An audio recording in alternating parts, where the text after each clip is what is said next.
नमस्कार दोस्तों हम देख रहे थे शिक्षा मनोविज्ञान के अंदर टॉपिक के अनुसार प्रश्न उत्तर।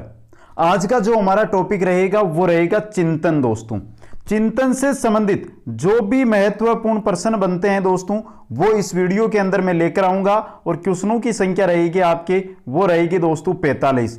ये 45 क्वेश्चन अगर आप याद कर लेते हैं या इनको रट लेते हैं तो एग्जाम के अंदर इनसे बार आपको क्वेश्चन कभी भी नहीं मिलेगा। चाहे कोई सा भी एग्जाम हो, चाहे सीटेट हो, चाहे रीट हो, किसी भी राज्य का टेट भर्ती का एग्जाम हो, फर्स्ट ग्रेड सेकंड ग्रेड कोई सा भी एग्जाम हो, सभी के लिए इंपॉर्टेंट क्वेश्चन है दोस्तों।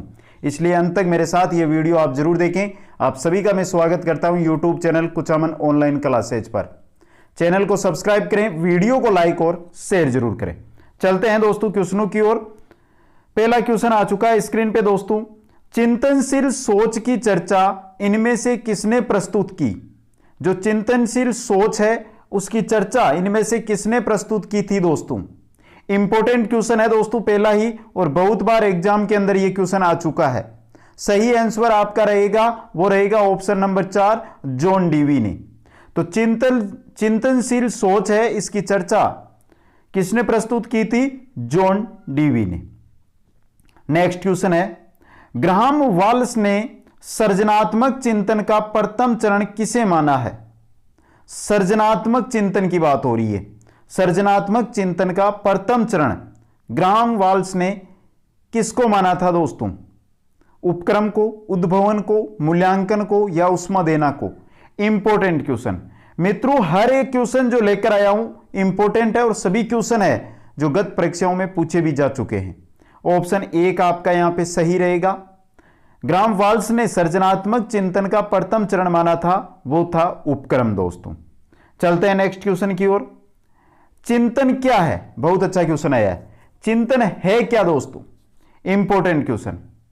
चिंतन क्या होता है? प्रतीकों का उपयोग, भाषा का प्रयोग, संगीत प्रक्रिया का प्रयोग, संप्रति अधिगम का प्रयोग।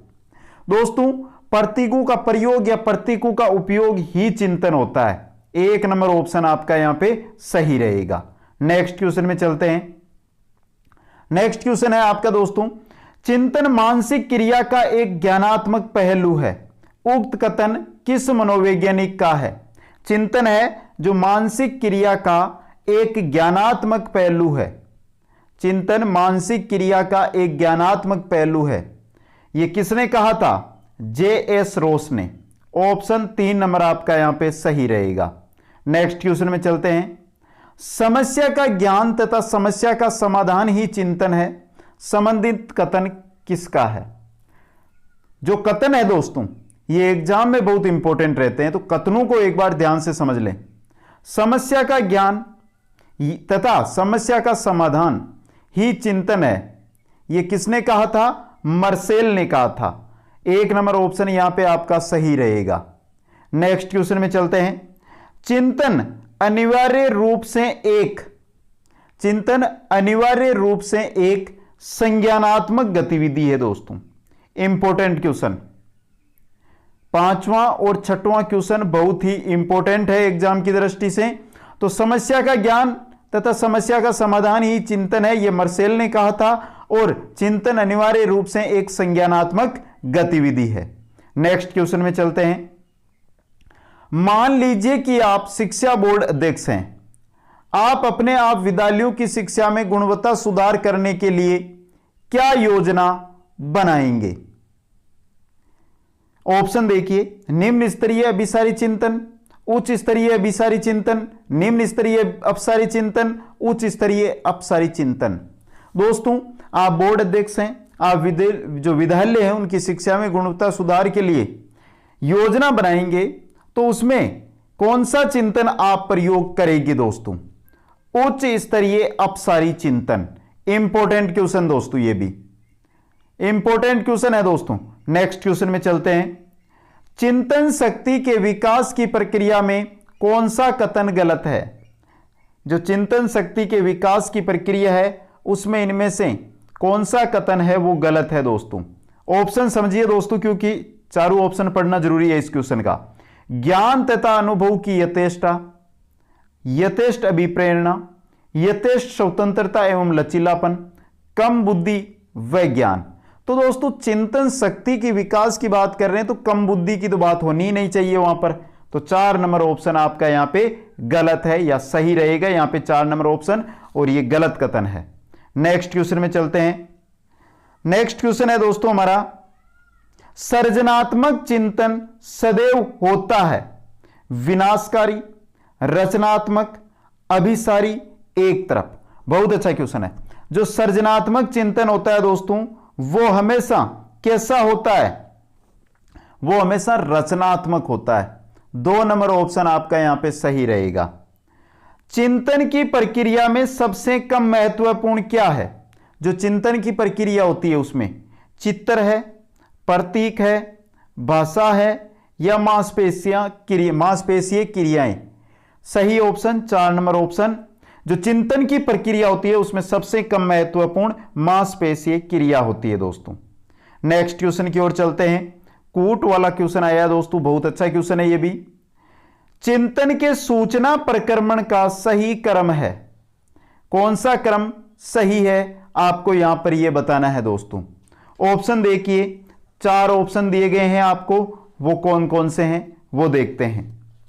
प्रतिक्रिया क्रियान्वयन, प्रतिक्रिया चयन, पूर्व संक्रमण, श्रेणीकरण।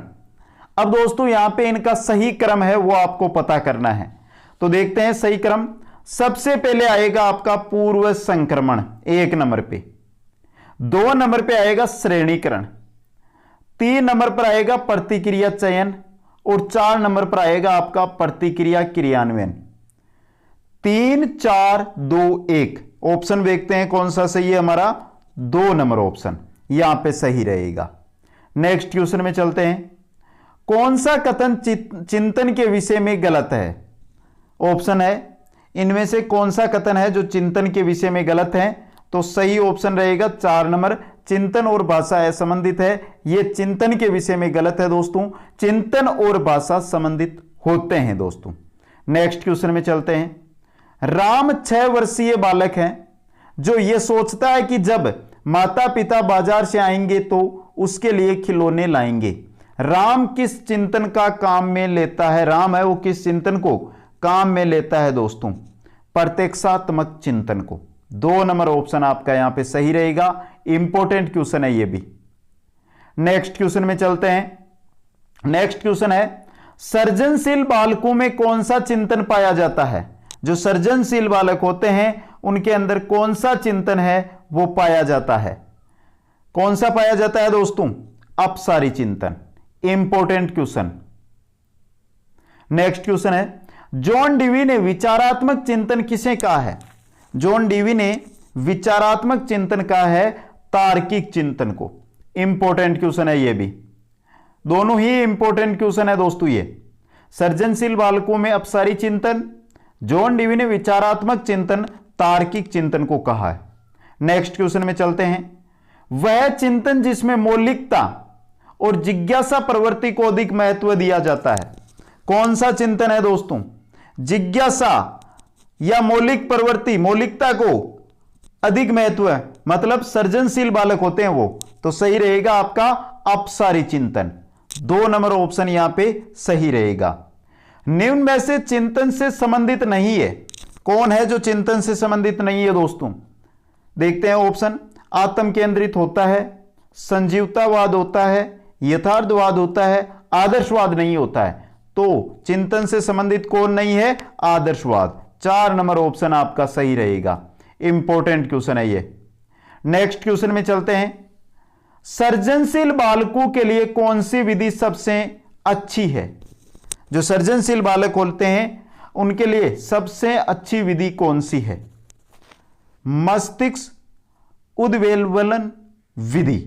4 नंबर ऑप्शन आपका यहां पे सही रहेगा। नेक्स्ट क्वेश्चन में चलते हैं। चिंतन एक प्रकार का उपवाचिक बातचीत है, यह किसका मानना है? किसका मानना है दोस्तों कि चिंतन एक प्रकार का उपवाचिक बातचीत है? वाटसन का। 4 नंबर ऑप्शन आपका सही रहेगा यहां पे। इंपॉर्टेंट क्वेश्चन, परिभाषाएं या कथन सभी इंपॉर्टेंट है। नेक्स्ट क्वेश्चन में चलते हैं। किस मनोवैज्ञानिक ने चिंतन के लिए हरिदेव एवं धनुष नामक पहेली को तैयार किया था? कौन से मनोवैज्ञानिक ने चिंतन के लिए हृदय एवं धनुष नामक पहेली को तैयार किया था दोस्तों? रूजर ने। अगर थोड़े डीपली क्वेश्चन पूछा गया तो यह क्वेश्चन आ सकता है, इंपॉर्टेंट क्वेश्चन है ये। नेक्स्ट क्वेश्चन में चलते हैं। चिंतन के संबंध में पानी गड़ा समस्या पर प्रयोग किसने किया था? चिंतन के संबंध में जो पानी गड़ा समस्या है उस पर प्रयोग किसने किया था? लुचिन्स ने किया था। 3 नंबर ऑप्शन आपका यहां पे सही रहेगा। नेक्स्ट क्वेश्चन में चलते हैं मित्रों। चिंतन और कुछ नहीं केवल अंतर्निहित भाषा है। चिंतन और कुछ नहीं केवल अंतर्निहित भाषा है, यह विचार किसके द्वारा दिया गया दोस्तों? किसके द्वारा? संरचनावादों के द्वारा, गेस्टाल्टवाद के द्वारा, मनोविश्लेषणवाद के द्वारा या व्यवहारवाद के द्वारा? इंपॉर्टेंट क्वेश्चन है दोस्तों और सही आंसर रहेगा ऑप्शन नंबर 4, व्यवहारवाद के द्वारा यह वाद दिया गया, विचार दिया गया। चिंतन का प्रारंभ किससे होता है? जो चिंतन है इसका प्रारंभ किससे होता है? जब हमारे सामने कोई समस्या होगी तभी हमें चिंतन करना होगा। तो 4 नंबर ऑप्शन हमारा समस्या से। नेक्स्ट क्वेश्चन में चलते हैं। क्वेश्चन नंबर 24 है। निम्नलिखित में से कौन सा प्रश्न चिंतन की गहन प्रकार की शैली को प्रोत्साहित करता है? कौन सा प्रश्न है जो चिंतन की गहन प्रकार की जो शैली है उसको प्रोत्साहित करता है दोस्तों? तो यहां पे देखिए दोस्तों 4 नंबर ऑप्शन, जोड़ घटाओ का विलोम होता है, कहने का क्या तात्पर्य है, यह गहन प्रकार की शैली को प्रोत्साहित करता है। नेक्स्ट क्वेश्चन में चलते हैं। क्वेश्चन नंबर 25 है हमारा। एक अध्यापक कक्षा में कुछ गतिविधि कर रहा है, जैसे 1 नंबर है, न केवल यह पूछकर कि क्या हुआ बल्कि यह भी पूछा कि कैसे और क्यों। ब है, उन्हें एक प्रश्न के विभिन्न उत्तरों तथा परख की तुलना करने में मदद करना जो वास्तव में सबसे अच्छा जवाब है। इन गतिविधियों से वह बढ़ावा देने की कोशिश कर रहा है। किसको बढ़ावा देने की कोशिश कर रहा है दोस्तों? क्वेश्चन देखिए यहां पे, न केवल यह पूछकर कि क्या हुआ बल्कि यह भी पूछा कि कैसे और क्यों, मतलब आलोचनात्मक सोच को वो बढ़ावा दे रहा है। ऑप्शन नंबर 2 यहां पे सही रहेगा। नेक्स्ट क्वेश्चन में चलते हैं। निम्नलिखित में से कौन सा किशोरावस्था के अपरिपक्व चिंतन का उदाहरण नहीं है, जैसा कि एल्किंड द्वारा बताया गया? कौन सा नहीं है दोस्तों? सुनिश्चितता या आग्रहिता। 3 नंबर ऑप्शन आपका सही रहेगा। अगर डीपली क्वेश्चन आया तो इंपॉर्टेंट क्वेश्चन है ये। नेक्स्ट क्वेश्चन में चलते हैं। विवेचनात्मक चिंतन व्यक्ति में वे योग्यताएं और कौशल विकसित करने में सहायक है जो है। कौन से दोस्तों? यहां पे दोस्तों अगर चारों ऑप्शन पढ़ेंगे तो लंबा पड़ेगा। सही ऑप्शन देखता हूं, 2 नंबर रहेगा आपका। उचित व्याख्या, विश्लेषण, मूल्यांकन और निष्कर्ष निकालना। 2 नंबर ऑप्शन सही है मित्रों। अभी हमारे 45 क्वेश्चन हमें पूरे देखने हैं इसके अंदर, तो अभी बहुत क्वेश्चन बाकी है, देखते रहेंगे। इससे पहले आप सभी को एक मैं बात बता देना चाहता हूं मित्रों, अगर आप शिक्षक भर्तियों की तैयारी कर रहे हैं तो एक बार शिक्षा मनोविज्ञान के लिए महत्वपूर्ण प्रश्न टॉपिक के अनुसार देखना चाहते हैं तो प्ले लिस्ट बनी हुई है हमारी, शिक्षा मनोविज्ञान टॉपिक के अनुसार क्वेश्चन आंसर, तो उसमें जाइए और सभी टॉपिक के क्वेश्चन आंसर जरूर देखिए दोस्तों। नेक्स्ट की ओर चलते हैं। नेक्स्ट क्वेश्चन है हमारा 28 नंबर। नेक्स्ट क्वेश्चन है दोस्तों, अपने चिंतन में अवधारणात्मक परिवर्तन लाने हेतु शिक्षार्थियों को सक्षम बनाने के लिए शिक्षिका को क्या करना चाहिए? इंपॉर्टेंट है दोस्तों और इसका सही आंसर रहेगा आपके, वो रहेगा 3 नंबर ऑप्शन। स्पष्ट और आश्वस्त करने वाली व्याख्या देनी चाहिए तथा शिक्षार्थियों के साथ चर्चा करनी चाहिए। इंपॉर्टेंट क्वेश्चन है ये दोस्तों। नेक्स्ट क्वेश्चन में चलते हैं। चिंतन के संबंध में सत्य कथन का चयन कीजिए। यहां पर कुछ कथन दिए गए हैं दोस्तों, आपको 4 कथन दिए गए हैं। इनमें से चिंतन के बारे में सत्य कथन कौन सा है उसकी पहचान करनी है। तो देखते हैं दोस्तों। चिंतन एक जटिल मानसिक प्रक्रिया है, यह सही कथन है दोस्तों, सत्य कथन है चिंतन के बारे में। चिंतन लक्ष्य केंद्रित होता है, क्योंकि जब हमारी समस्या होगी तो हम चिंतन करेंगे, चिंतन एक क्या हो जाएगा? लक्ष्य केंद्रित हो जाएगा। यह भी चिंतन के बारे में सही है। चिंतन में विविध मानसिक संरचनाओं को शामिल किया जाता है। मानसिक संरचनाएं, सही बात है, चिंतन में शामिल होती है। चिंतन व्यक्ति के व्यवहार का विशिष्ट गुण है, यह भी सही है दोस्तों चिंतन के बारे में। तो ए बी सी डी हमारे चारों है जो चिंतन के संबंध में सत्य कथन है। चलते हैं दोस्तों कूट की ओर। कौन सा कूट सही रहेगा हमारा? उपरोक्त सभी चारों के चारों सही है दोस्तों, डी 4 नंबर ऑप्शन सही रहेगा। नेक्स्ट क्वेश्चन में चलते हैं। सभी चिंतन प्रक्रियाएं अनिवार्यतः आधारित है, किस पर आधारित है दोस्तों? समस्या समाधान पर। जो चिंतन की प्रक्रिया होती है वो समस्या आने पर ही होती है, तो समस्या समाधान पर चिंतन की प्रक्रियाएं आधारित है। नेक्स्ट क्वेश्चन में चलते हैं। निम्नांकित विकल्प में से चिंतन की इकाई कौन सी नहीं है? कौन सी नहीं है दोस्तों? इनमें से संप्रत्यय होती है, भाषा होती है, प्रतिमाएं होती है, लेकिन सृजनशीलता यह चिंतन की इकाई नहीं होती है। नेक्स्ट क्वेश्चन में चलते हैं। चिंतन के 2 मौलिक रूप अवलोकन तथा प्रायलोचन का वर्णन किसने किया? इंपॉर्टेंट क्वेश्चन है दोस्तों, डीप क्वेश्चनों के अंदर यह क्वेश्चन आपसे पूछा जा सकता है, और अरस्तु ने किया था। 1 नंबर ऑप्शन आपका यहां पे सही रहेगा। नेक्स्ट क्वेश्चन में चलते हैं। चिंतन का वह कौन सा सिद्धांत है जिसका मानना है कि चिंतन का आधार केंद्रीय तंत्रिका तंत्र है? Important question. कौन सा सिद्धांत मानता है कि चिंतन का आधार है वो केंद्रीय तंत्रिका तंत्र होता है दोस्तों? केंद्रीय सिद्धांत का मानना है।